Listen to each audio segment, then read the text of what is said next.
If you've driven over the Massasoit Avenue Bridge recently, you'll know that it's in poor condition. The bridge, built in 1939, is experiencing significant decay.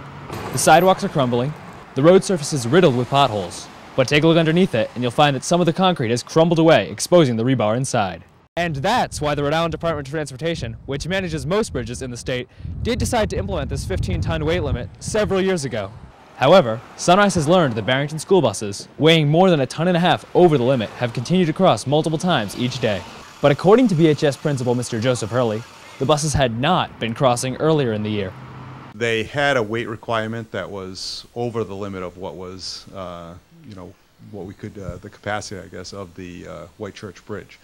So at that point, they made the decision to go around, which obviously caused delays and further complications.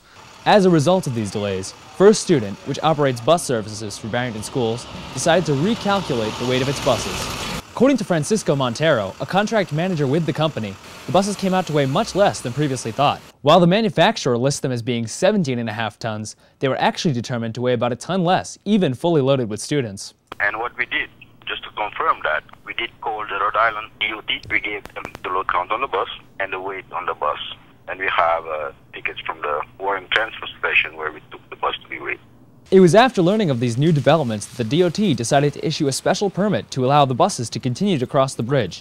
Brian Lucier, Senior Information and Public Relations Specialist at the DOT, explained the rationale behind this decision. The engineers looked at the safety factor and said that it would only be a minimal effect if they allowed these buses to go back and forth on the bridge. It wasn't going to be, it wasn't going to be harming the bridge in a detrimental way that, again, would violate putting up the weight limit.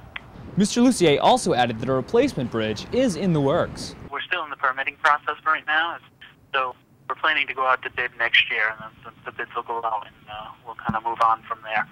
A few miles downstream, the new County Road Bridge project just wrapped up after 13 years of construction. As for the current project, Mr. Lucier was not able to confirm a timeline.